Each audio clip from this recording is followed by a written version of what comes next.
My name is Steve Ellisberg, President of Aviation Training Center. In this program, VFR Operations and Services, we're going to get a complete tour of a new automated flight service station. In the early days, flight service stations were outposts set up by the government to communicate with airplanes carrying mail. During the 1940s, they became relay stations between pilots and ATC center controllers. In the 1960s, flight service station responsibility spread to pilot weather briefings, flight planning, and emergency services, such as DF steers. The FSS system could not meet the demand, and in the 1970s, a massive modernization program came underway. Hi, Steve Ellisberg from Aviation Training Center. My name is Joe Forbes, and I'm in charge of the training here in the Denver Flight Service. Good. I guess you're going to give us a tour of the new automated flight service station Yes, today. sir. I don't see any of the old 100-word-a-minute teletypes around No, here. that's all been removed. It's a completely new flight service station now. A lot of things have been changed since that old teletype days. I even see you have a computer station right here to help this the is pilots kind of when the they walk old. in. This is the old going out, and we have the new coming in over here to the left. And I'd like to show you some things about it. Great. But before we get into that, maybe we should look across the room here and kind of give you an overview of what the things are going on right now. Okay. Over here, as you see, some of the pilot briefers, we have at least 9 pilot briefers will be working with telephones over in this area. This is the walk-in section where we're standing at right now.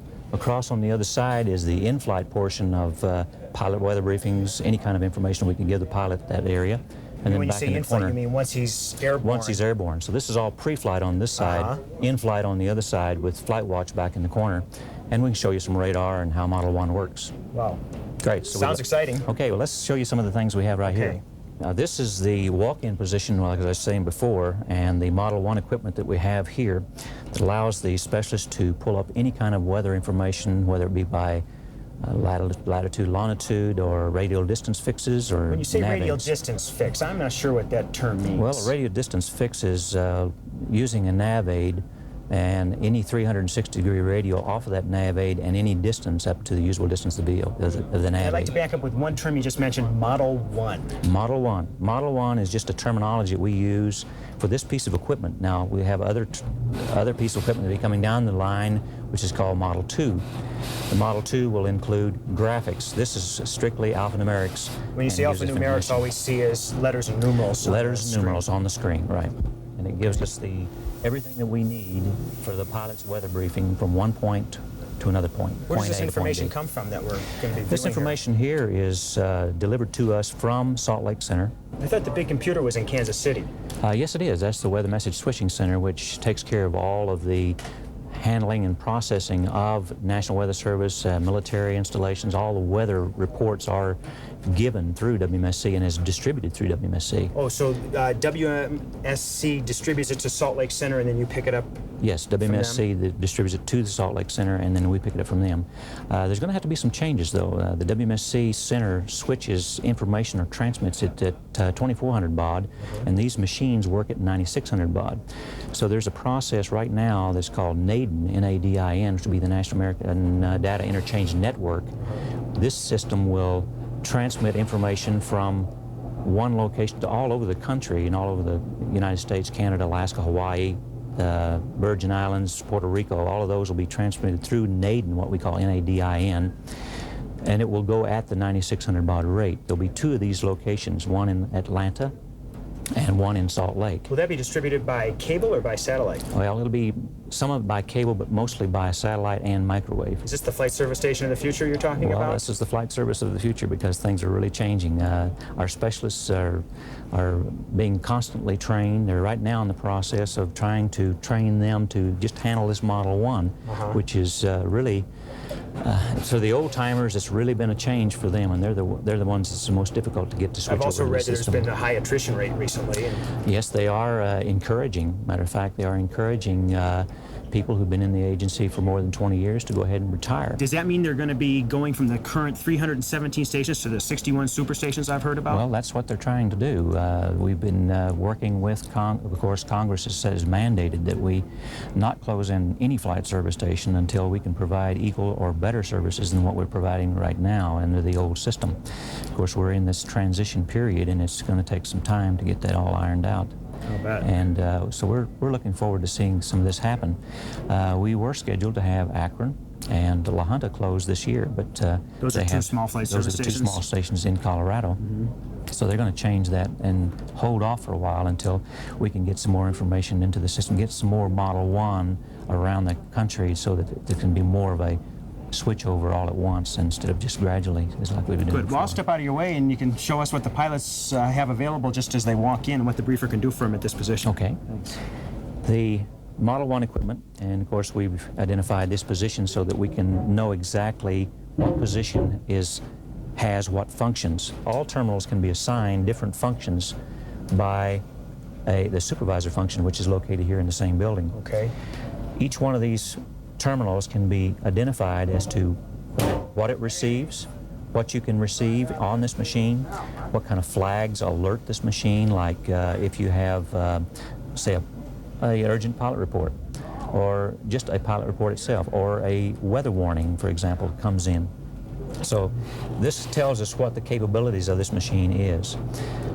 Over to the right here, which this is right now closed circuit television, CCTV, which we have our own CCTV room in the back, which we'll show you a little bit later. Okay. This particular piece of equipment is used in lieu of the graphics, which we will have computerized graphics that will come in starting in the latter part of 1988. Will Model 2 be the end of the FSS modernization that's been taking place for the last 10 or 15 years? Well, that's what we hope is going to pretty well finish up what we are doing for as far as automation is concerned for the flight service station.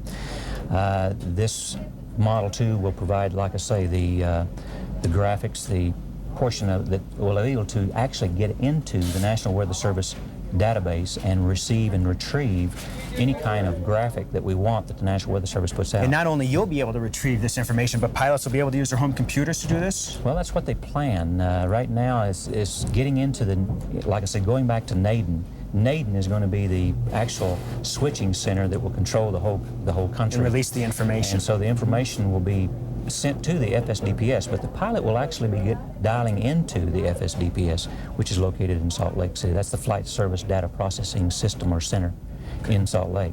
So the pilot with a home computer will actually be dialing into the actual database for each one of those locations, and we'll have one of those FSDPSs in every state. Will a pilot have to pay for that service, or will that be a free service to? Well, it's still part of your users' fees. They're paying for it right now. We're all paying for it. We're all paying for it, and that's something that's going to be available to the pilot. I think that they should be able to go into it, and if they want their own home system to even file their own flight plan from their home computer, pull up information on their own home computer, like graphics or all the essays, FTs, anything they need for a weather briefing. Good. I'll let you proceed with what you were showing. So this CCTV is just kind of an interim stop between getting the graphics, which Model 2 will provide. Right now we use this to display our charts, and that's what, like I say, the graphics will actually provide. On the first button that you see here now, this gives us the airments and segments in a picture that we can actually see. Without taking the words off the screen, we can look at a picture a lot easier and pick the words ourselves to give the pilot the information that's actually printed out on multi-pages. So you look on the screen and say, okay, we can at a glance see for the whole United States, we don't have any segments or airments, so we don't have to page through information, where we've got it right here on the screen. So we will actually retain some of this information even when we get the graphics. The button 2, we can go through and we actually hand print on these, and back in the CCTV room, indication of anything that has flight precautions for area forecast flight precautions. So we can look at a glance and say, we don't have any flight precautions, or we do have IFR or VFR or mountain obscurement, or we're expecting thunderstorms or scattered thunderstorms. Flight precautions are found on area forecasts. Right, so that's where you get your flight precautions. Punch up number 3 there. On the synopsis, we also have not only the weather depiction chart, but we have overlaid the surface analysis on the top of this chart to show where the troughs are located, highs, lows, and this kind of information, as well as where the areas of IFR conditions in the hatched area and the scalloped area on the outside. Marginal VFR. Marginal VFR. So the highs and lows and so forth. So that gives us, we can present our own synopsis without reading it off of a National Weather Service synopsis report. And you can just look at it and give it that way. The next one shows the National Radar Summary, which we also identify areas which is called these convective segments, and show the areas all over the United States where these particular areas of thunderstorms are located. The next one is we plot this one on our own. This is the Lyman, which is the Front Range. We keep this plotted when there are echoes in the area. You have radar somewhere other than at this location? Yes, we do have color radar here for Lyman. However, if that particular piece of equipment fails, we also plot it. So this is just a chart. It's hand-drawn when there is something to put on there. We hand-draw those particular echoes so that we have them available should the radar fail us. So it's a backup. Here we post pilot reports. It's easier to, again, look at a chart or a map and say, okay, here is where we're getting the turbulence, here is where we're getting the icing. It's easier to see a pictorial view and relay that than to keep going through reams and reams of teletype reports. Or pages and pages of alphanumerics on a screen, which we still have them available. This Low-level significant weather. The 12-hour, 24-hour prognosis that we look for to give a pilot kind of an outlook. It is really not in detail. It's more generalized of areas where you'll find scattered thunderstorms or showers, and or where fronts or frontal systems will move to in the next 24 hours. We continually see in the southeast United States we have a band of weather. Right, in this particular area it's always there, especially in this time of the year. The last one is kind of an overview of, it's not supposed to be used for aviation. This is strictly for the briefer to look at, to say, okay, what's it going to do in 36 to 48 hours? And so we look at this to see, and it's a very general map to say, okay, by, in this particular case, 6 a.m. Wednesday to 6 p.m. Wednesday, we expect the systems to do this. And all this scalloped area you see on here is just strictly cloud coverage. It does not mean specific cloud coverage, but cloud coverage of any height. I also see you have an FDC NOTAM. Sometimes we'll have a special note of a particular FDC NOTAM, which we'll place on the screen for a certain location, especially if it's in our own flight plan area. Okay, even though we do have the altimeter setting, which is in a digital readout, we don't have the old type that you have to tap on the front of the screen, on the front of the face to get it to read correctly.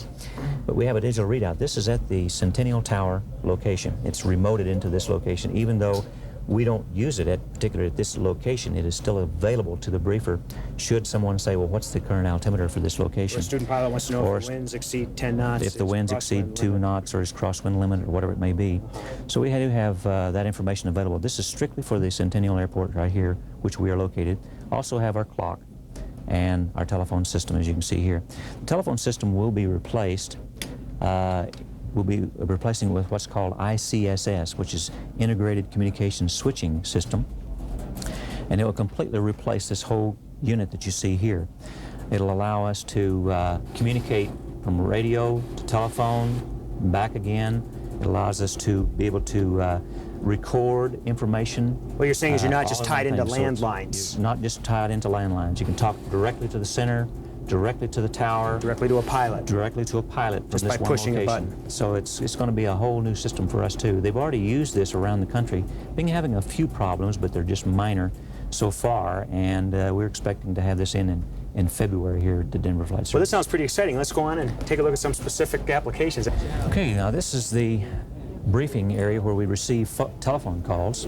The telephone calls come in through 5 800 numbers that we have across the state of Colorado. Those are only accessible through the state of Colorado. And those 800 numbers are for pilots to use? You bet. Any pilot, or for that matter, it's designed for pilots, and we don't encourage. So it's a free phone call anywhere in the state of Colorado for any pilot who wants to reach this facility? That's correct. And we can access any of those 5 800 numbers through these positions. We have 9 positions here, and each position is duplicated from 1 through 9. We have actually 1 is number 1 where we walked in. So what we're going to look at here would be the same as all the other briefers have. Right. This particular position here is strictly for the same for all the other positions. Now we're not as busy today as we usually are. It's a nice day. It's a nice day. It's not very much weather, so when they do that, we don't have as many calls, of course. But this particular position here is going to be, as far as the amount of information that is that you can actually accept or get through this terminal is the same as what we had in the walk-in terminal a while ago. So this position here is exactly the same as the one we did, except that only on phone calls is received on this one. And again, the pilots are able to call in. Again, you still have the CCTV that you see up here, and the Model 1 equipment is exactly the same as and what really breaks us apart from the flight service stations that had been around for 35 years is that you're not going through reams and reams of teletype paper. That's right, and you've got everything you need right here on the terminal. If the pilot wants to file a flight plan, you can file it right here on this particular You don't terminal. have to sit and take it by hand anymore. You don't have to take it by hand. We had the old flight plan forms that we used to copy these It's the only all one by I hand. ever know. Now we put this form here on the CRT, and we work the CRT in the same fashion. Okay, I'd like to show you a few things that we have here as far as getting into the system and being able to file, like I say, do a briefing, a pilot briefing, whether it's IFR or VFR, and then to file a flight plan using a flight plan form that's actually built into the system instead of the old handwritten and pencil paper type thing. First of all, the main menu here allows us to go into the system, and you can use the system by user-friendly type situation where you can get into the system by using the keywords displayed here on this particular screen, like BR for briefing function. So to go from the main menu to a sub-menu, BR and enter button allows you to go into the briefing sub-menu. Okay, now we're into the briefing sub-menu, which is it says briefing function sub-menu. And there are many different and varied ways that we can actually pull up information that we need for a specific situation. Take, for example, that the pilot is wanting to request weather for a summary high, for example. And I might just point out that the SH down here in the middle allows the pilot to, or allows the briefer, I should say, to punch in the route that he wants or she wants and tailor it exactly for a high-altitude pilot. Okay, so when you say summary high, that's a summary for a high-altitude flight. For a high-altitude flight. Now, of course, someone flying a Learjet from here to Chicago, for example, is not going to want the information that someone flying a Cherokee is going to Wichita, Kansas. That's correct. So he's going to want information like the destination SA or the destination weather plus a forecast, winds aloft at, say, 39,000 feet. Whereas the low-altitude pilot, which we have a summary low, and we can place in the flight plan mask prior to starting the briefing the altitude that the pilot wants to fly, and it will tailor that route for that particular altitude to for that particular route using the summary low information. Yeah, what is it? Does the briefer have to do anything, or just you told us about these distances? All the briefer has to do is pull up the flight plan mask at the beginning, or can do it right at the same time that the pilot asks for the information. So an SL, let's start again here, it's SL, and then a route of flight from Denver to Wichita, and then separated by everything is separated by commas on this, Denver to Wichita, and then the aircraft number, November 1, 2, 3, 4, 5, and enter will give every information that we need for that particular low-level flight from Denver to Wichita. So that's all the briefer has to do is bring up the sub-menu, SL, and this gives everything for a flight below 18,000 feet? Below 17,000 feet. Below 17,000 feet. It's tailored at 17,000 feet and below if I don't put an altitude. Now, if I put an altitude in the flight plan mask, which I can show you everything now, below the 500 millibar level. Everything below the 500 millibar level. You can drop down and put an altitude in here where it says altitude. Well, first of all, I have to pull up the current partial flight plan, which is FPC. And that will place that November 1, 2, 3, 4, 5, Denver to Wichita in the flight plan mask for me automatically. Now, if I wanted to tailor this with the summary low, with an altitude, I tab over here where it says en route altitude and put in, let's say, 10,500 feet. And just by filling out the flight plan, you're saying that then you can use the database in this flight plan to give you the exact weather information for this route? For that particular altitude. Wow. So I put in and retain that 10,500. Now I go back, all I have to do now is just hit SL because I've already put in the route and the aircraft identification and the altitude and enter, and it will give me a tailored weather briefing between here and Wichita. In other words, if there are any clouds within 1,000 feet above 10,500 feet and the surface, it will give me the first layer, whether it's scattered or ceiling or not, the first layer that it's beneath that altitude or 1,000 feet above that altitude, it will display that SA, hourly sequence, or FT, terminal forecast for that particular route.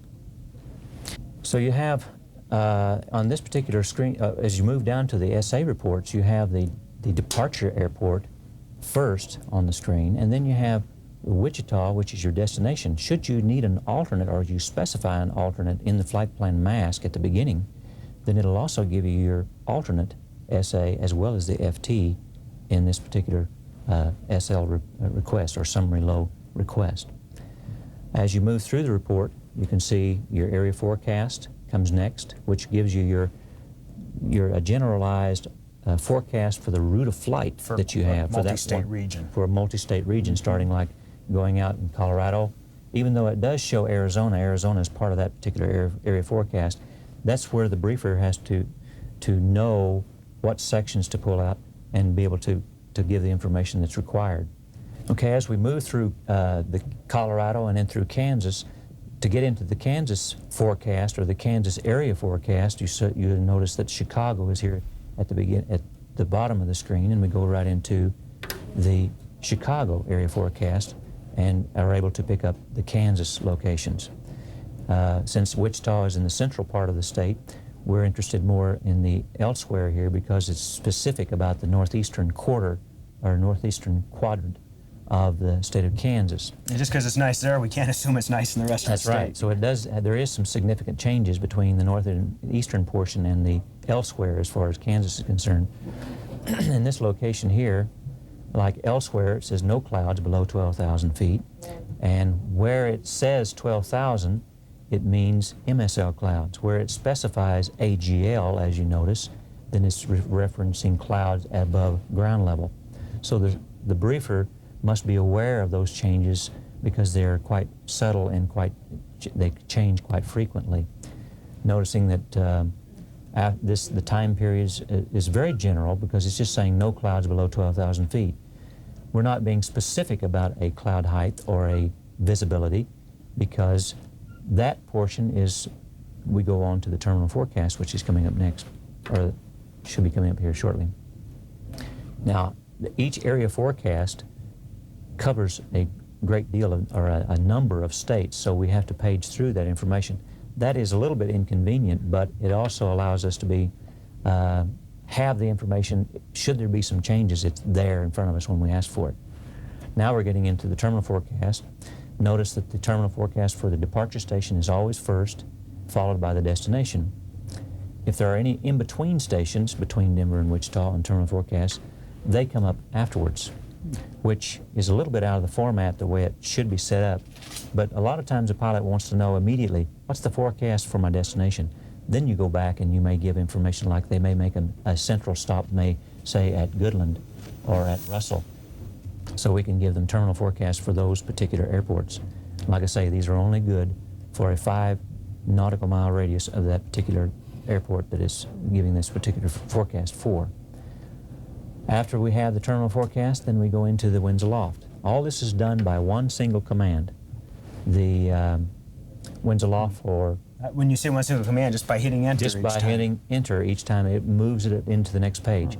All these pages, whether they be 55 pages or 5 pages, the information is stored in this particular order in our database that we have at Salt Lake, but it also transfers this information to what we'll show you a little bit later in the back room, to one of our disk drives that we have back here, and it does it at 15 pages at a time. So what you're saying is then you get the information from Salt Lake City, you put it on a hard disk, and then you're working off of your own disk here? That's correct. This information is kind of in a temporary storage.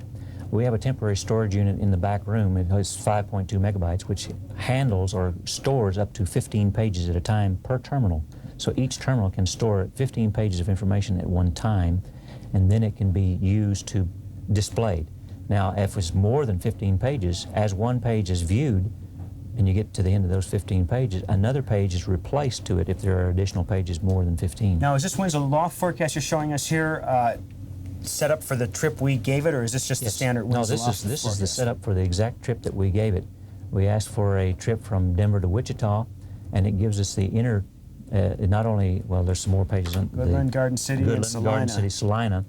Now, it also gives us the high altitude winds for 45,000 feet and 53,000 feet. I don't think any civilian pilots have to worry about those type of elevations. Well, we do if we're having high altitude pilots, because they're going to be calling us the same kind of information. So we not only have to separately ask for those, they always give it to us for the high altitudes as well as the low altitudes. So we have everything from 3,000 feet up through 53,000 feet. Next thing you have on the screen would have the NOTAM reports.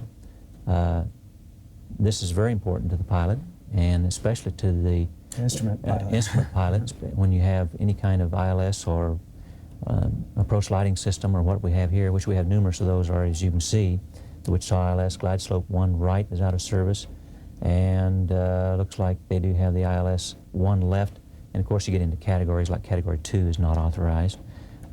Those are the big boys that be flying and taking those kinds of approaches. And looking at the Denver, we also have those. We can go into the next page and see that there are numerous other NOTAMs that are available along the route of flight. And what we're mainly interested in for the low altitude pilot is any nav aids that might be out of service, or should he or she have a stopover point, like say at Hill City or possibly Goodland, to see if they have any particular NOTAMs that are of interest to the pilot there. There's only one problem about these NOTAMs. If they have local NOTAMs, we don't have access to local NOTAMs. That's where the pilot needs to keep in communication with the flight service stations along his route or her route of flight, so that they can really determine if there is any closure. So this whole system you're showing us today isn't designed for pilots never to contact flight service stations again? It's still there. It's still the requirement to check on things for like local NOTAMs, because we can't display all the local NOTAMs that they may have, like taxiways out of service or painting runways, things like that are local NOTAMs wouldn't show up on this machine. There's just too many of them? There's just so many of them, right. What's the difference between a local, and I've heard a distant, and now in the other room you showed me an FDC NOTAM? Okay, FDC NOTAMs are published every 2 weeks into a publication by the FAA, and most of the time these are in reference to the National Airspace System, which would be NOTAMs that regard to like changes in minimums for a particular airport, airways, MEAs, MOAs, that kind of information. It's designed for IFR flight? It's designed for IFR flight. Mm-hmm. Whereas, there are NOTAMs that affect instrument flight rules. That's correct. Okay. Things that affect instrument flight rule or IFR pilots. A local NOTAM is things that happen to a particular runway complex, like they're painting runway numbers or center lines, or there may be doing some construction on alongside the runway, cutting the grass. Those are things that would be given to a pilot in the local area on the radio should the pilot. So that's one of the reasons that a pilot should contact flight service stations or radio flight service en route, so that they can get that information from the pilot. And what's a distant NOTAM? Now, a distant NOTAM is information that concerns nav aids, closures. It would also be information, say, like flight watch frequencies, anything that's going to hamper the pilot in his or her flight in relationship to navigation or radio facilities. Also, airport closures would be on these distant NOTAMs. So that lighting and closures and that kind of information would be on distant NOTAMs or NOTAMs D. Now, we do have access to FDC NOTAMs for this machine. This is one of the first times that we can actually, with Model 1, when we pull up the information on a flight, we can also get FDC NOTAMs right on the screen at the same time that we ask for this information. Okay, now you can see that we have NOTAMs along the route of flight, but we also have the FDC NOTAMs that are available to the pilot. This particular one here is the Wellington Municipal at Wellington, Kansas, 877, which is a change in their approach. This allows us now, without going to a book to look it up, NDB Runway 7 Amendment 2, straight in to minimum descent altitude of 1,880 feet, and like you said, the height above touchdown zone, 607 feet, all categories. And visibility category has been changed for Category C to 1 3/4 So an FDC NOTAM affects instrument flight? That's correct. And as you can see, it's readily available for us now, whereas before we had to go and look it up in a book. What other kind of information do we have here? Okay, this is the end of this particular summary low, other than the fact that we have additional NOTAMs that we did not get to here. But that is the summary low. Now, if we wanted to go to a particular information and ask for, a lot of times we have trouble going to a book to look up information on, like, say, what is the identifier for, say, how about Broadus, Montana? Uh-oh. People don't go there very often, I'm sure. So, and you need to find the 3-letter identifier before you can get information from... Right, so we'd have to go to a book, and it took several minutes for us to go through that process, but now we can go to and ask for it by going VM, and then ask for the... So the pilots calling for weather briefings aren't required to know the 3-letter identifiers? Well, it helps. It helps if they do know them. But if they don't know them, we can actually go to the machine and, in the process, without interrupting anything, ask this information to be encoded for, say, in this case, Broadus, Montana. Enter the button, and then right away it tells you that Broadus, Montana, the identifier is 4BQ, at 4BQ at the top. Now at the bottom is the NDB, which is BDX, that they have a location for that particular airport. PU stands for Public Use Airport. The flight service station that is a tie-in station for that particular airport location is Miles City, Montana. And this is information that's stored on your database. This is stored in Salt Lake. FSDPS is in Salt Lake. Everything is actually stored in at the FSDPS in Salt Lake. Nothing is stored here except for the 15 pages that we asked for on a temporary basis. And then it can be replaced immediately. Should we lose that one particular disk drive, we have a backup disk drive that will take care of that information too. Anything else you want to show us here? Okay, there's as far as getting from one menu to another or from one information to another, let's say that we wanted to ask it the other way around. Let's say you knew what the identifier was, but you didn't know you had the identifier, but you didn't know who it was. So you could call up by asking, let's say, again, the VM request, and ask for the other way around. Let's say we'll take it for, let me go like this, MLS, which I know is Miles City, and then you can decode it, and it will turn it around and say, okay, now MLS stands for Miles City, Montana. It is also a public use airport. Miles City is the tie-in station, and Salt Lake Center is the Air Route Traffic Control Center. It also gives you the name of the field, Frank Wiley Field, in this instance. Let's say that we want to look at special use areas. Now, special use areas are things like IR routes, VR routes, MOAs, those things that the pilot is concerned about as far as military low-level information. We can ask this machine to tell us what ones are available. The MOAs, the restricted areas that are hot or cold. That are hot or cold. And these keep them, and they are updated by the machine. So whenever one is active, it puts the active times in and it puts it in the machine. As soon as the active time here expires, in this case here is 0226, it looks at the time on the screen, and at 0226, that particular one drops out of the machine. Would you read that for me? That looks like Greek. Okay, this particular one here starts off with the message priority. This is the priority that's placed on all air traffic priority messages, FF. And who it's going to go to. Notice that we use the 6-letter ICAO idents on all of the information. The computer will assign it the 6-letter ICAO automatically. We don't have to put in anything but DEN. ICAO, I've heard that word before. Well, that's the international code for civil aviation. Civil aviation, right. So KDENYF is actually the ICAO identifier for Denver. The next is the date-time group on which it was transmitted. So it's to Denver and from Denver. What we did is process this through a Service B message from the Air Route Traffic Control Center. IR 501 is the identifier of the IR route, the instrument route that's flown by the B-52s at low level. And the time period in which it will be active, there is a published chart that comes out that gives you the altitudes on those particular routes, because as they go down one entry point and come out another exit point, it may change as far as altitude is concerned because of the, of course, altitude for direction of flight rule. And so we have a whole list, IR 506 and so forth. And so this and then we go right into the next one. Each one of those can be What area are they referring to here? The 501 is along the front range of Colorado, so it's along the eastern front range. And each one of these in reference to, most all the IR routes we have are on the eastern side of the mountain range, runs north-south. This is military training. So this is military training. And each one of those time zones reflect a particular type of route for that particular type of activity. Okay, Yul, we've looked at forecasted weather, reported weather, winds aloft.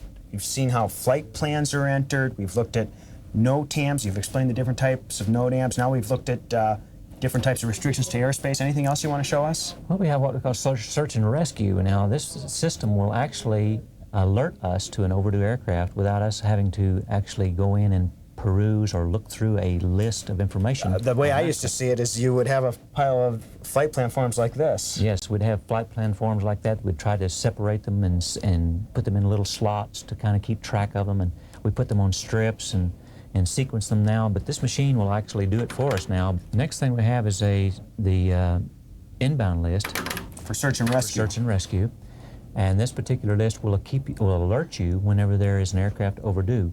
We can also go into this and we kind of keep an eye. If somebody calls in and says they'd like to cancel their flight plan, all we have to do is just pull up this list, and we don't even have to pull up the list. Actually, we can just cancel the flight plan from the system, and it's recorded automatically. Everything we do on this machine, every button that I have just pushed during this demonstration is recorded and maintained and kept in a file for 15 days for any legal implications that may come along, like an aircraft accident or something like that. How long after an aircraft is overdue does the computer tell you that there's a problem? Well, in 30 minutes, as you see the little P and the W flag that's flashing up here in the upper right-hand corner, an I flag will flash when we have one that's overdue. Now, this particular one we have right here on the very beginning shows that November 5166 Bravo is on a flight from Pueblo to Front Range Airport, which is 1 Whiskey 1 out here, just about 15, 20 miles east of Denver on I-70 eastbound. Mm-hmm. And the ETA is showing a 1700. The time now is 1641 on the screen. By the way, this time is kept updated by WWV in Fort Collins, Colorado, and is maintained constantly every hour and is updated every hour with that system automatically. So our time is always kept at impeccable time hacks for this particular system.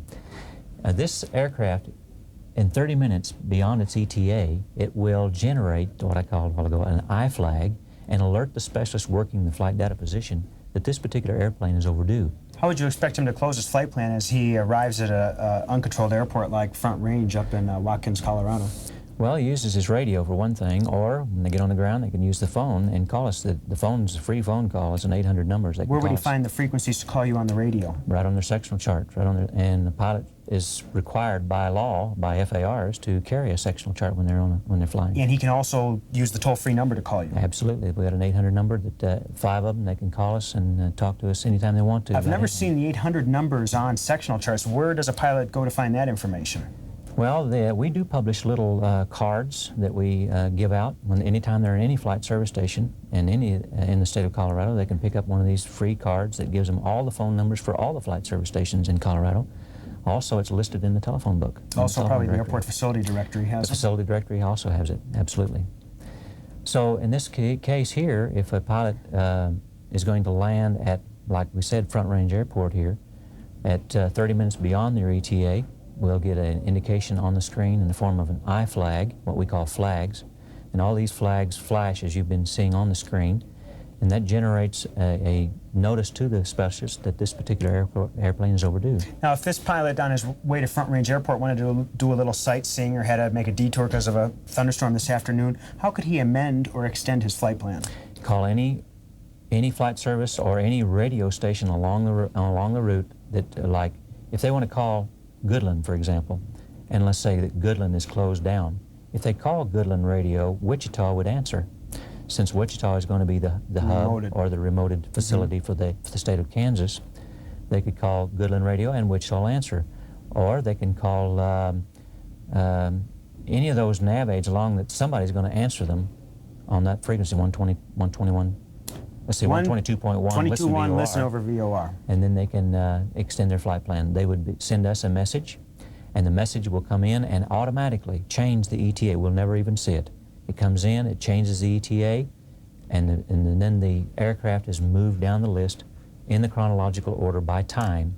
And I guess what we're saying is student pilots don't know what to do unless they have to advise you of their intentions. You can't figure it out on your own. They need to call us on the radio. That's what that radio is there for, is to let us know when if there's any changes in their route or their ETA. As far as these overdue aircraft are concerned, a lot of times we make phone calls. We spend thousands of dollars in just a month's time. Our phone bill runs over $10,000 a month. And a lot of it's just looking for lost pilots? A lot of it's just looking for lost pilots. Who takes on that responsibility at this facility?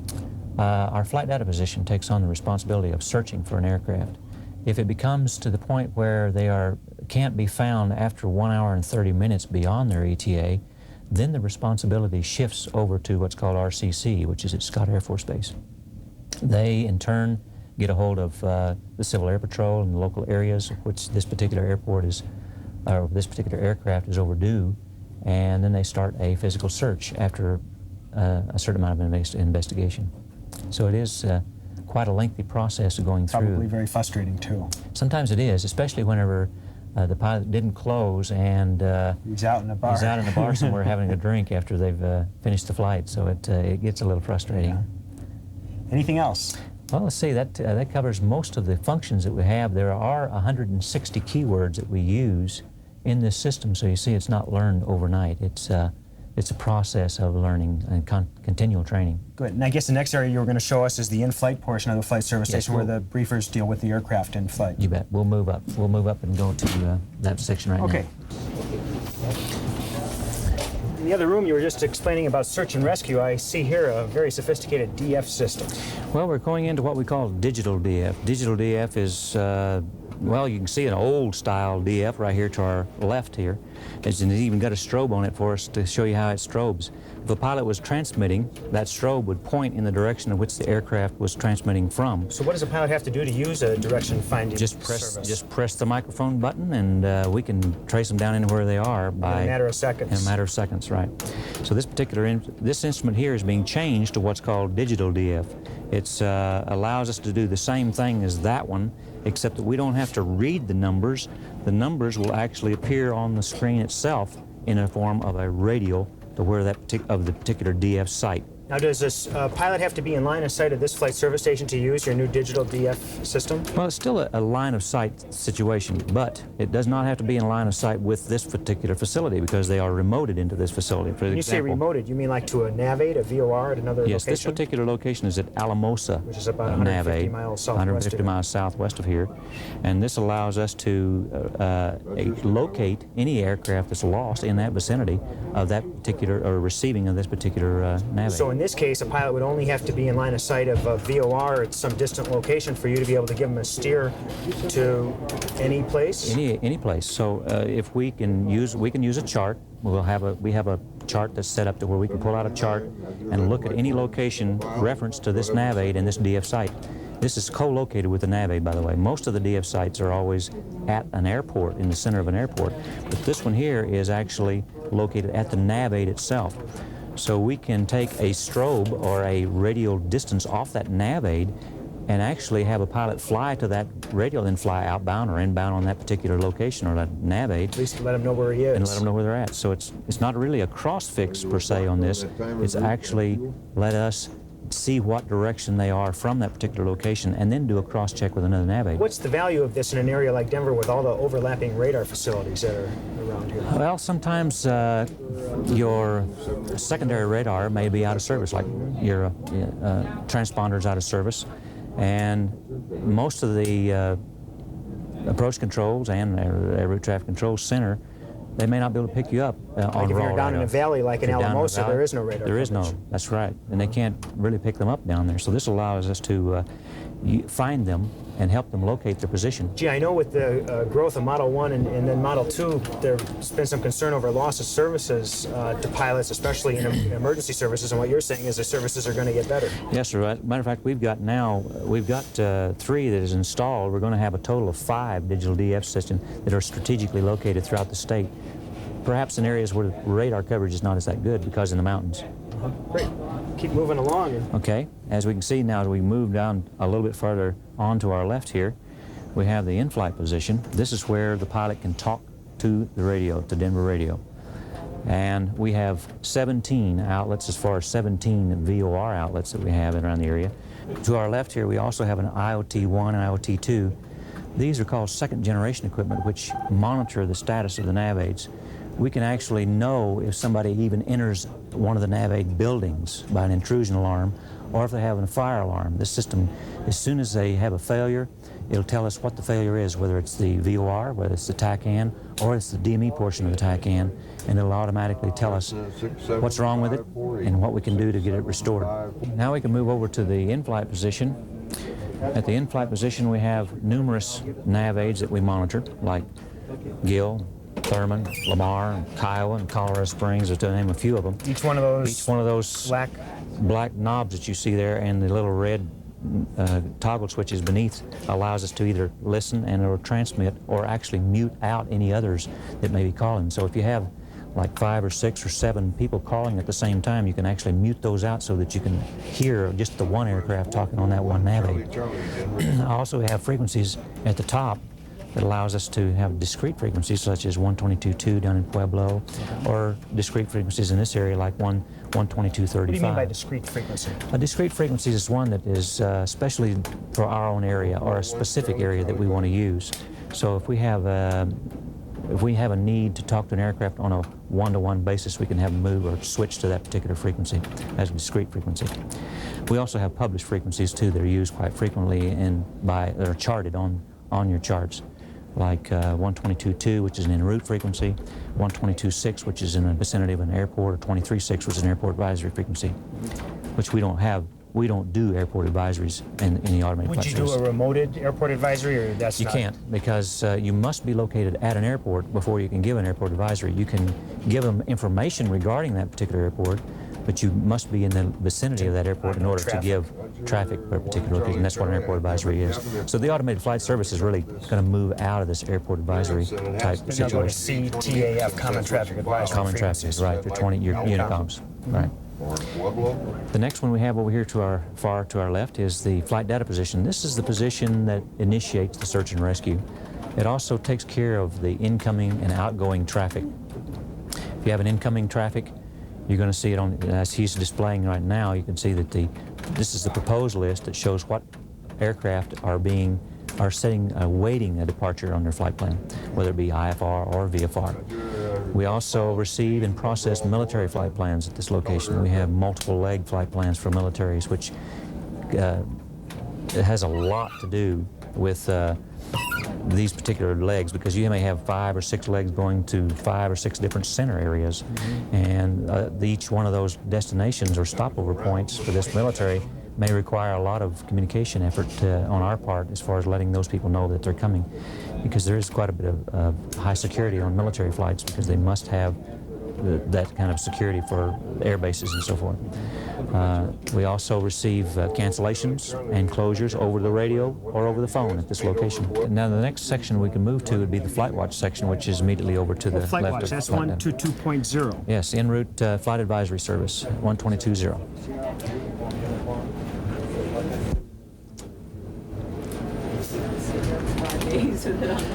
At the Flight Watch section that we have here, the pilot can call in on the radio 122.0 and ask for information regarding thunderstorm activity, current conditions along his route or her route of flight.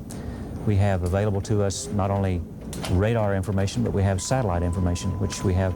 Those come in every 30 minutes. We'll have a satellite picture, which includes the video, the visible, and the IR, that we can determine the heights of clouds, at least a general area of what the clouds' heights, and also where and when, say, areas of fog that may end or stop, which you don't have available to you on SA reports.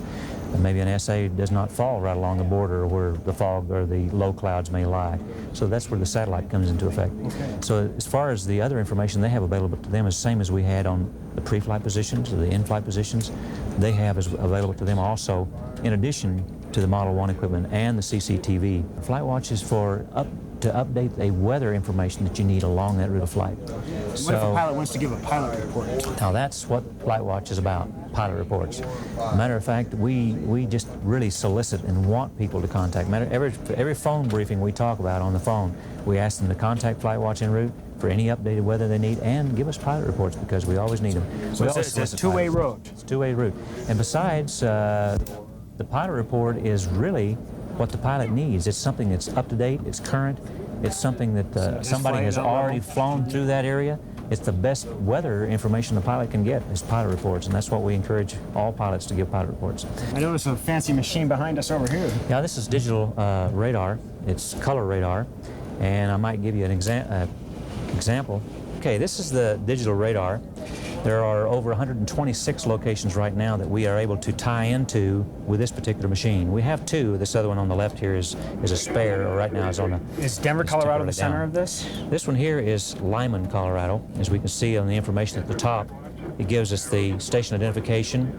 It tells us the time frame, because there's about a 2-minute lag in time on this screen. So there's no actual sweep that you can see. You can see a visible one if you have some targets to see out there, like a few thunderstorms that are showing precipitation, and you can actually see the trace as it goes through. But normally you don't see the trace like they show on television and all that. It's just automatically updated. You can see where the trace is going through because it shows you the azimuth as it goes through with it, like right now 269, 270 degrees from the site. We have mapping available that we can change. We can change the mapping, and we can also move the screen around to enhance a particular area. What you see over here by Colorado Springs is Pikes Peak, and it shows up very predominantly because of the form of it, obviously, and it being in the mountains. But using a menu, just like we did on our computer, Model 1, menu gives you the main functions that you can go to. Your main menu allows you to change mappings, the zoom feature. You can zoom in on a particular location. You can change the configuration of the radar, or you can go in and dial in a radar like Miami or, say, Philadelphia. You can access any radar? We can access any radar that's available with digital equipment in the United States and see what's going on in that particular area. If a pilot was going to fly into an area of high convection and possible severe thunderstorms, can you help give him information on his route of flight with this? Absolutely. We can use this information because it's real-time, what we call real-time information that is available to the pilot. If we wanted to, say, blow up on an area like let's pretend that like this was a particular radar cell that we had painting right now. Some of this other random stuff you see out here is what's called AP, anonymous propagation. But, and of course this is around the area here is ground clutter for this location, for Lyman. Usually within a 20 to 25 mile area you're going to have ground clutter. In the mountains sometimes you're going to have a lot more because the mountains of course are going to extend out. The range of this particular radar here is 200 miles, and we can change the configuration by moving it around. Now we can also move this little piece of information here to the center if we want to get a little better look at it and to see where the core of the storm is located. Now we can reduce the clutter and we can reduce the areas of light precipitation and just look at the areas of heaviest precipitation, because that's what we're interested in. Where is the severe part of that storm located? So by doing that we can go back to our main menu, change the mapping, and actually main menu, and change the what's called weather intensity control, which is number 5, and then we can actually mask out any value which is 1 through 6, just like your VIP levels on your National Radar Summary. Your video, what we call video intensity precipitation, I guess that's what they call VIP anyway, and that particular is set up exactly the way the radar is set up. The light green represents a level 1 precipitation, and that's the amount of intensity of rainfall rate. That's not clouds, because radar doesn't pick up clouds. It picks up precipitation droplets. That's what reflects the signal. And that's what reflects the signal back. So we can remove, say, some of the light precipitation by masking out that light precipitation. Now we're looking at the levels 2 through 6. We can also eliminate the levels 2 and the levels 3 and look at only the 4, 5, and 6 levels that we're looking at right now. Of course, this is still ground clutter, but it gives you an idea of what you can look at in a storm if you have an area that you're looking for the greatest intensity of precipitation in that particular storm. To go back to normal video, you go back and just touch the same ones that you had before, and it'll replace them back on the screen, and everything's back to normal. To go back to your 200-mile range, before we were on a 100-mile range, this puts it back on 200-mile range. Is that the maximum range for this? 200 miles is the maximum range. It's coming off of here. This particular one here is a weather depiction chart, okay, which shows you areas or actually it's a radar chart. What we have here is a radar chart coming off right now, which shows the National Radar Summary and the areas of precipitation and in those, like I said, VIP levels, which is geared to the same as our colored radar. And then the next area I believe you're going to show us shows how you deal with these and utilize this in a flight service station. The next thing we'll move to would be the CCTV room, where we color these charts, place them under cameras, which are readily available at the position as we showed you in the beginning. Okay. Okay, now this next room we have is the CCTV room, where we post all those maps that you saw on the facsimile chart or facsimile machine. These are all facsimile charts.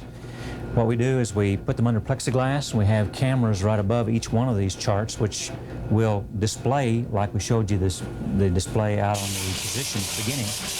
It allows us to display it, and have them readily available for each briefer. It's a little noisy in here because of the two printers that we have here that record the history of every SA, FT, every weather report that we get is recorded on these two printers. Now, that's not just for ours, it's for the hosts that we take care of, the flight service stations at Akron and Eagle and La Junta and Puebla, or Trinidad, all those. We keep their history for them as well. So it's kind of, as the hub concept, we've taken over the responsibility of record keeping for the other flight service stations until they're closed. So these particular charts are, like I say, made available for the briefer.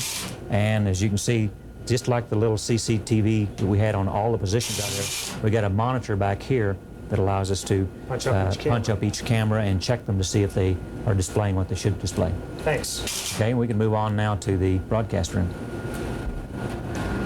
Okay, we have the broadcast room here, which we use to put information like essays and weather conditions around a particular location, like the Tweeb, for example, which is broadcast on the Kiowa VOR.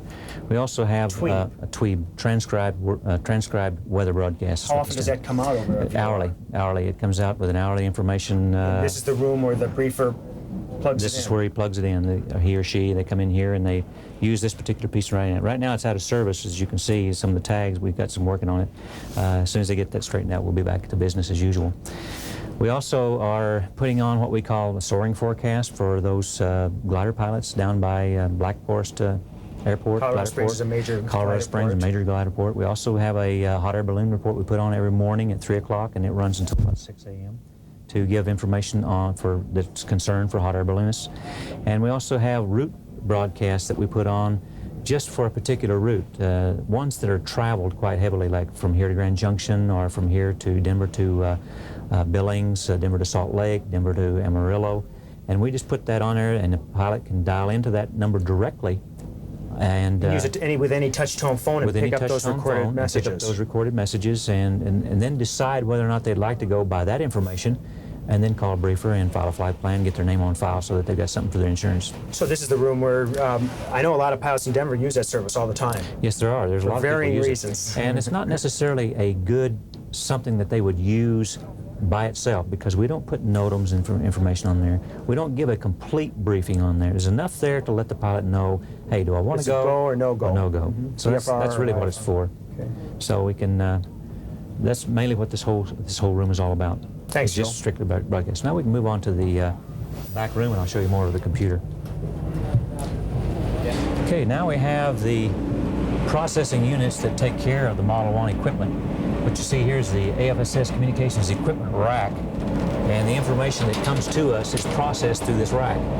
First of all, we have a thermal alarm at the top. This is what senses the temperature between the top and the bottom of the cabinet. Should there be any kind of problems with, say, overheating in something, this alarm will go off and it lets us know immediately that there's a problem with the system. This system also incorporates the use of modems, just like any other computer does, and allows us to convert from this panel, which is the incoming telephone lines, high-quality telephone lines of 9600 baud, in through a line 0 and line 1, which they are both indicated here, goes through this modem. Now this modem is the difference between changing analog information coming over a telephone line into digital information, which is the computer can understand, or it actually translates that into digital information. So these two modems actually are converting the information inbound on these two lines from analog to digital, which you see on the bottom panel. This is the digital panel right here. Information coming in through this information on this line, which you have line A and line B, which is actually converts to line 0 and line 1, goes into the communications processors, which we have at the bottom of the second cabinet. These are the two disk drives that I was mentioning before earlier that actually retain or store, temporary storage, for 15 pages of information that we have coming in from the FSDPS. The whole 5.2 megabytes, which will be at least a maximum of 15 pages per terminal, which we have 18 terminals in this building. Miami, for example, will have 35 terminals. They'll be the largest AFSS in the United States with 35 terminals for their own one location. That's the maximum you can have in one location. After the information comes in and it's converted from analog to digital and it moves into the next cabinet, this particular cabinet here then converts that digital information into alphanumerics. So we have line 1, the MUX cards, what they call MUX MUX cards, and we won't get too technical about what they do actually, just the simplicity of changing the information from one communications processor. It goes to the position processor, and the position processor takes it to the display. This is like the brains of... This is the actual, not the brains, but the central processing units, which are located at the FSDPS, is the actual brains of the computer. This one here contains things such as formats, flight plan formats, other types of formats of weather processing formats. It is locally contained here, which is relayed from a terminal on the floor through a position processor, which is in the next cabinet. We can open one of these also. Position goes from the terminal to these position processors. If a terminal requests information from the FSDPS in Salt Lake, this terminal then will know which terminal asked for it. So these position processors more or less direct the traffic, direct the request from the terminal to the FSDPS, terminal to FSDPS. So it knows which terminal to go to. The FSDPS is in Salt Lake City. Which is in Salt Lake City, right there. So we're actually going from terminal, position processor, communications processor, to the actual shipping of the information from this location to Salt Lake and back again, all in less than 2 seconds. So it is quite speedy, even though the information is not contained on location. Plus it makes it better should we fail momentarily, have a power outage. We do have an engine generator that will back up the information. If it does fail and we're down for say 60 seconds, we don't lose anything. Just because the terminals die or we have a power failure or lightning storm, we'll have backup power in less than 60 seconds, and the information then will be restored again. The lines will be restored, and we can talk back to Salt Lake again without loss of any data. The fail-safe, fail-soft idea or philosophy or theory in this system is that if you lose the actual piece of equipment, it's so redundant with numerous other pieces of equipment to back it up. Like we have 6 disk drives that actually continually store the information all the time. There are 3 central processing units that actually process the request from 3 AFSSs. If one of those dies, or 2 die, and we only have 1 left, that one can still handle all the traffic for all 3 AFSSs in this family. So the redundancy is there for that fail-safe information, fail-soft. The fail-soft means if you have multiple failures, you'll still have you'll have continuous operation. It may be slower, but you'll still have the information without losing it. Fail-safe means if you have one failure, there's no change, no loss of data completely. Fail-soft, multiple failures, then you have some slowdown, but still going to have it. In our testing in Atlantic City, New Jersey, we still found even with one CPU at the FSDPS, which is in Salt Lake, which was in Atlantic City at the time, with just one CPU, the system was still able to process all information and still within 5-second delay times. Here we've only got, when all 3 are working, and then the way there should be, we've only got less than 2 seconds, sometimes 1.5 seconds before the information is back to us. So it's really improving through automation.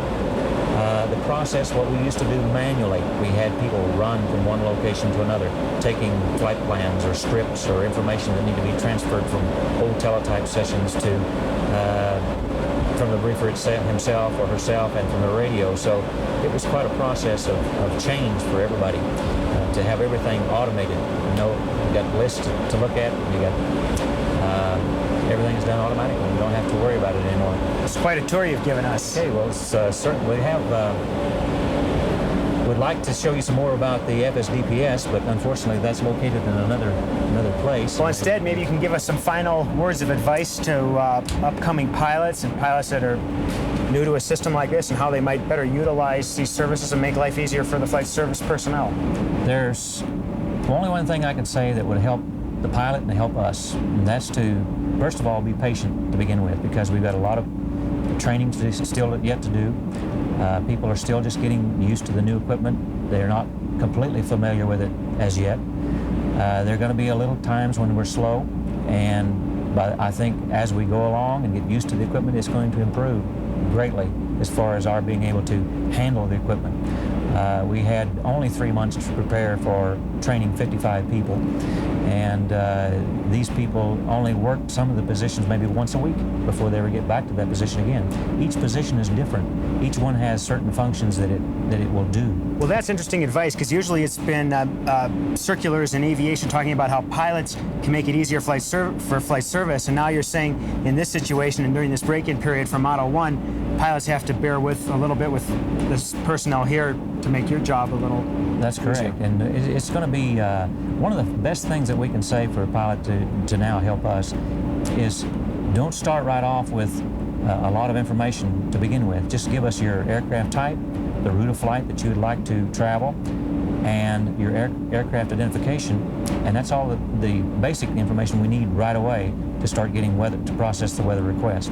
And then file the flight plan afterwards. It's just a matter of pulling up the current partial flight plan like I showed you earlier, and during that time you just fill in the rest of the blanks and put a command in there for like GI page enter on the keyboard, and your flight plan has already been transmitted to center, and it's all taken care of. Well, Thanks a lot. You're welcome. It's a pleasure to have you here. It's quite a tour, Yul. Hope that we can be of assistance to you some other time. Well, I'm sure this information will help the pilots. Thank you. You bet. I hope you found this program informative and utilized the services available at the new automated flight service stations. Next, you'll see a film called Missing You in Southern California.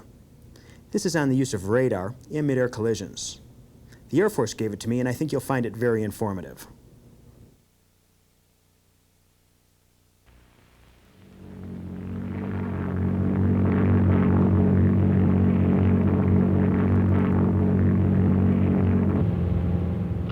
Return to me, oh my dear, I'm so lonely. Pretty good, huh? Yeah, not bad. It's now or never. Come hold me tight.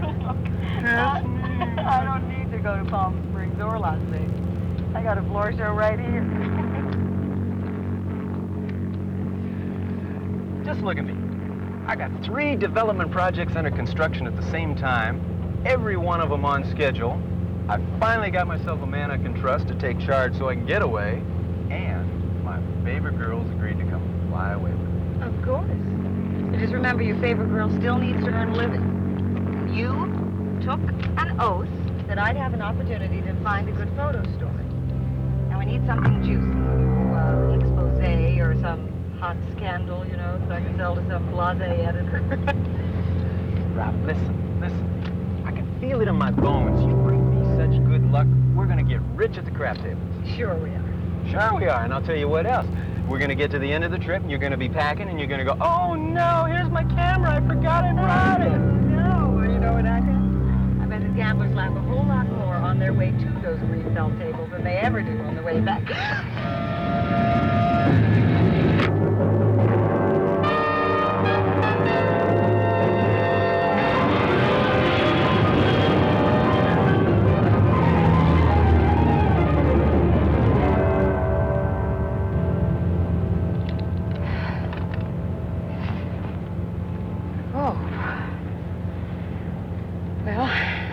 What now? Where are we going? Sorry, baby, I'm just gonna have to owe you one. The Air Force isn't gonna run me out of the sky and get away with it. Hey, look, Rob, relax. It's over. You got yourself a hairy story to tell at the pilot club meeting, so let's just go have some fun, okay? Have some... You think I'm gonna tell the club they nearly lost an airplane? Not to mention a member. Well, not till I can show them what I've done about it. Hey, look, don't get an ulcer about it. Well, they drive these stinking hot rod oversized war machines and think they own the airspace. Look, there he goes now, and he's too big to hide. Now I know where to find him. You promised me a story, and I think I just found it. I mean, if you're going to pursue this thing anyway, I might as well go along with you, huh? You really bring me good luck? Hey, he missed us, didn't he? Okay, you win. Great. Let's go.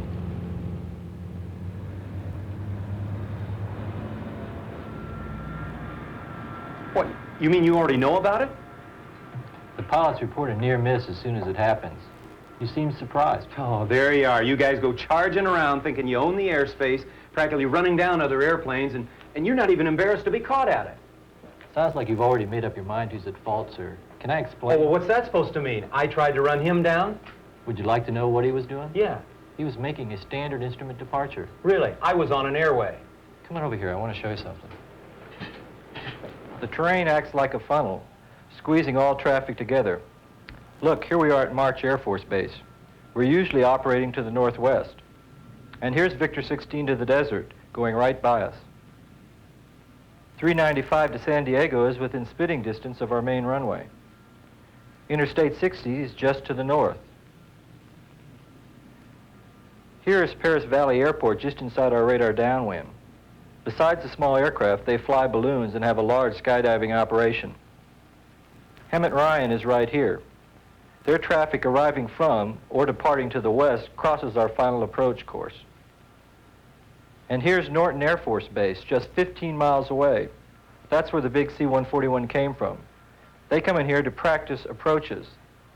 They've got one airway sitting on top of the field, an airway to Las Vegas just to the north, and traffic using the highway to find Palm Springs just to the south. Okay, so it's a crowded airspace, but that still doesn't give you the right to fly around like you own the skies. Look, here were two aircraft, both doing what they were supposed to. Both pilots, I imagine, experienced and safety conscious, but neither saw each other to the last moment. You got a minute? I'd like to show you something else. Wait a minute. I'm coming too.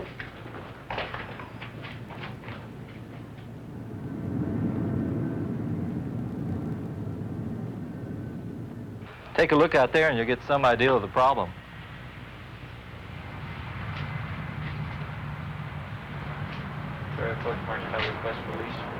That's the B-52 taking off over there on runway 31. Buffs, we call them. They're big, slow, and cumbersome. All our traffic departing to the northwest makes a left turn, climbing to 1,500 feet AGL or higher. Willie 21738, type ending unknown. All these big airplanes, including the C-141 and tankers, are less maneuverable during this phase of flight. It's hard for them to see and avoid the smaller civilian traffic crossing near the ends of the runway. You got to keep your head up and stay alert. He was alert. I saw him looking. Can I ask you a question? Sure. Do you have a radio in your airplane? Why? So you can let some control agency know you're there? Approach control if there is one? Or if you're below 3,000 feet AGL and in an airport traffic area, you're supposed to contact the tower. But that's only a civilian field. Well, I'll let the tower chief comment on that. Chief, why don't you take over here? I have to make a phone call. Rule's the same. If you're going through any airport traffic area, give the tower a call before penetrating the 5-mile boundary. Anyway, I was above your traffic area. Well, look, the FAA doesn't say you have to talk to approach control. And you don't have to talk to us if you're above 3,000.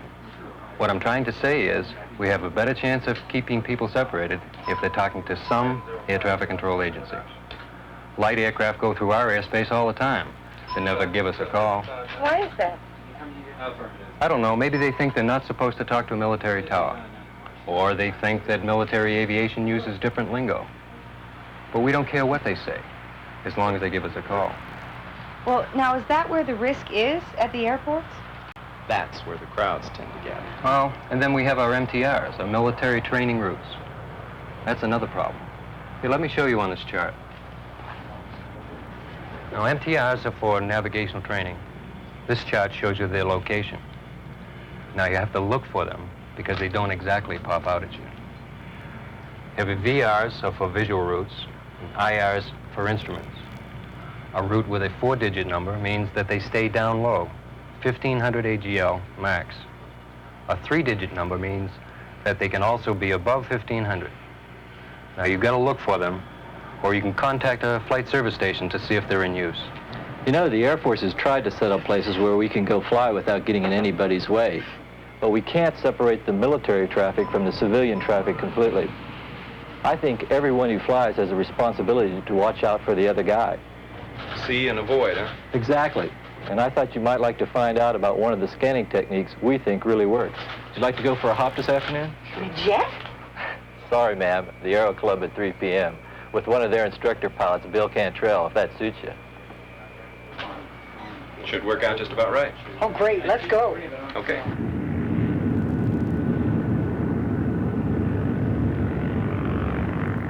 Bill Cantrell?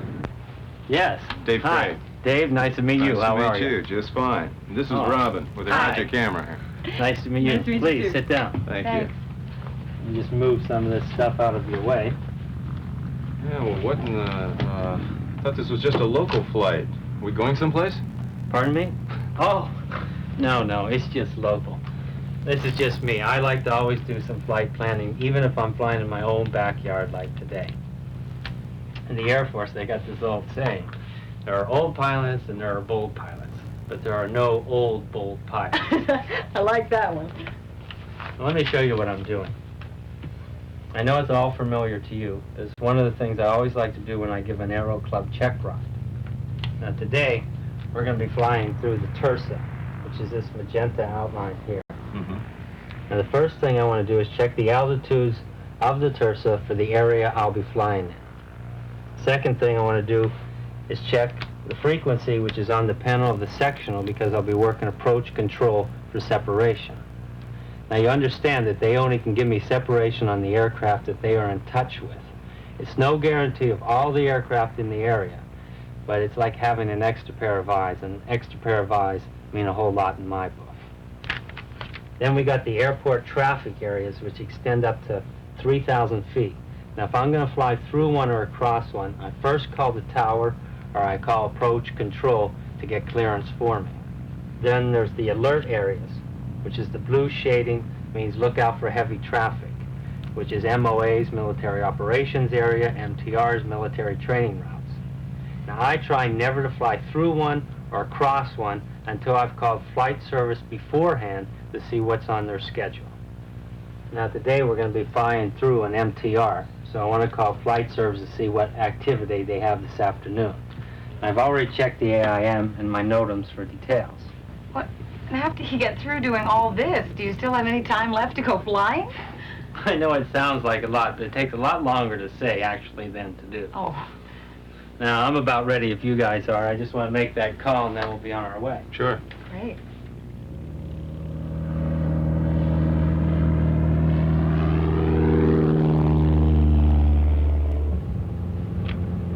They touted you, you know, on being an expert on how to spot other airplanes.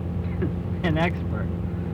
Well, I don't feel I'm any more of an expert than any other Air Force trained instructor pilot. But I do know the principles. And it's all based on how the eyes function and what the brain does with the data. And of course, there's a little geometry thrown in. Geometry? Yeah, remember you commented on how very carefully I cleaned my windshield? Yeah. Now, I'm fussy about that for the good reason of geometry. You see, if you're on a converging collision course with another aircraft, it will remain in exactly the same spot on your windscreen, no bigger than a fly speck. Until it blossoms in the last few seconds, and then it's panic time. So then what do you do? Clean your windscreen very carefully. Use all your equipment. And then you gotta learn how to use a technique with your eyes on how to see and how to look. And when I say use all your equipment, I mean your strobe lights, your radio, your transponder, whatever you got to use it. You also got to pre-plan. You got to look at your charts, the AIMs, the NOTAMs. You got to find out where the heavy traffic is. Are you going to go through any alert areas? The MOAs, the MTRs? Are you crossing the approach or the departure area of a major field? Sounds like good advice, Rob. We will have no comments from backseat drivers, please. He's my story chauvinist. When do I get to take some pictures? Well, I'll give you plenty of time to take pictures. But first, I'd like to recruit the services of both of you. You see, tests show that we can only see 10 to 25% of all the traffic. And so I can use every pair of eyes we have on board. Now, an aircraft that appears to be at the level of the horizon is at your altitude. Now, that's your most concern. But a great many of the cases happen when one aircraft is climbing and the other is descending. But in most cases, one aircraft is overtaking the other. So always look behind you the best you can. Okay, now I have been doing a lot of talking, and that's a problem too, because your eye does a curious thing when you talk. It automatically refocuses a few feet away. And my theory is that has contributed to a lot of accidents in the past. So right now I'm going to turn off my mouth and turn on my eyes. Okay, now we got traffic at 2 o'clock. He's been there for a while in the same spot in the windscreen, so that means we're now on a collision course. Oh, don't scare her, poor girl. I assure you, it's no joke. He's not moving in the windscreen, so we're on a collision course. Now, the catch-22 is that your eyes only respond to a moving object. The real threat is that dot, that little fly speck in the windshield. Now, we'll just change course a bit. Clear right. Yep, clear right. Now, it's important not only to fix on that spot every once in a while. Check it, yes, but you got to keep scanning in 10-degree segments. Got it. Am I throwing this at you too fast? No, I want to take this back to my flying club, so let me run through it all and see if I got it, okay? I'll take notes. All right, go ahead. Terrific. All right, if an aircraft appears to be on the horizon, that means he's at the same altitude you are. Traffic that doesn't appear to be moving, staying at the same spot on the windscreen, is on a collision course with you? Absolutely. No matter if it's dead center in the windscreen, off to your right, your left, or even out the back window.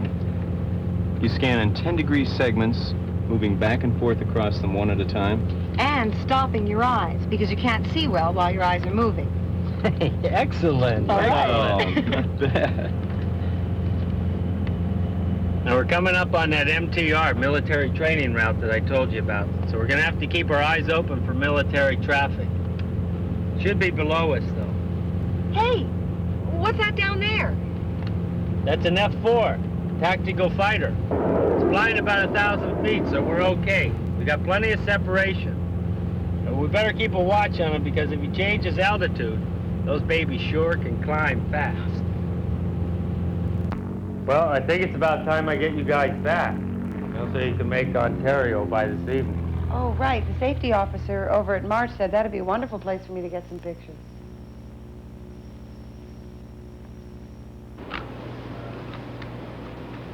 Hey, you fellas stick with me, I'll make you both stars. I'll always stick with you, kid. Why don't you come with me and we'll go down to the sector and I'll show you what really goes on around here. Okay. As I was telling you before, you wouldn't expect the Riverside area to have congested airspace. But we've got a heavy flow of transients between the coast and the desert resorts, plus 2 busy military fields, a slew of civil airports. Have a seat. Thank you. Lots of training. We bring them in one end of the tunnel and they come right out the other side. Wow. Oh, so, what I'm looking at here, is this all Ontario approach control? No, this is just the Riverside area where you had your little... My little... That's an awful lot to have to pay attention to. What an incredible number of airplanes. Oh, you haven't seen anything yet. Take a closer look. The targets with the data blocks, those are the IFR and the VFR aircraft with transponders on that we're in contact with. All the other little moving blips, those are the unknowns. And even at that, there's always some that we're not seeing because of altitude, airspeed, or whatever. I had no idea about all this. Yeah, it's a big shock for everybody at first. Now, you wanted to know why you weren't called as traffic for that Air Force pilot. Right. Well, you can see what it's like. There's no way that a handful of controllers can call every possible conflict. Calling traffic is strictly on a workload permitting basis. Okay, so what could I have done to avoid the problem? Well, number 1, if you've got a radio, use it. Give us a call. Number 2, same for the transponder. If you've got one, turn it on. Number 3, if you're flying through the Tersa, you're entitled to Stage 3 services. All you got to do is ask. You know about the Tersa, right? Terminal Radar Service Area? Sure. It covers pretty much the whole neck of the woods around the Riverside area. And that's why I brought the sectional along. Let's take a look at it. Okay.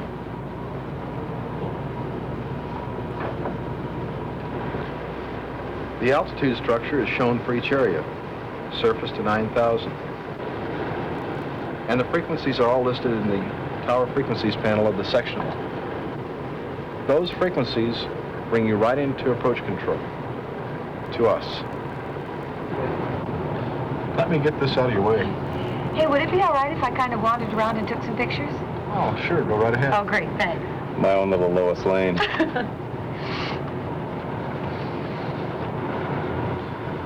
If you had been in contact with us and you had not declined stage 3 services, we would have been providing you with separation from that Air Force traffic. And when you stop to think about what a difference that could have made, separation. I never thought about it like that. Oh, sure, we may vector you around the sky a little bit, or even give you a different altitude. And you still have to keep a sharp eye out for other VFR traffic. But you're getting a big margin of extra safety. Well, I got some terrific pictures. How are you guys doing? Yeah, I think we're about finished. Yeah? Anytime you're ready to go. Okay. Okay. I'll tell you, he's really giving me something to think about. I've got one message for you to take back to your flying club, though. What's that? Tell them to use their radios, even if it's just a monitor. There's no regulation that says that they have to give us a call, but it just makes good sense. You've made a convert, and you'll be hearing from me. From up there. Anytime. Thanks a lot, Pete, for everything. Thank you for coming by. Say goodnight, Gracie. Oh, good night, Gracie. Good night. Good night, Thanks Jen. again. Okay, sweetheart, we're off. I don't know. I must be pretty gullible. I mean, you canceled out on me last time. I don't know what makes me think you're going to get me to Vegas this time. Oh, well, because I'd be missing you if you didn't come. Oh. Meantime, I learned how to miss the Air Force instead. Now, no more near rides on an Air Force wing. You promise? Hey, don't ask for any promises. You may have to promise something in return. Oh.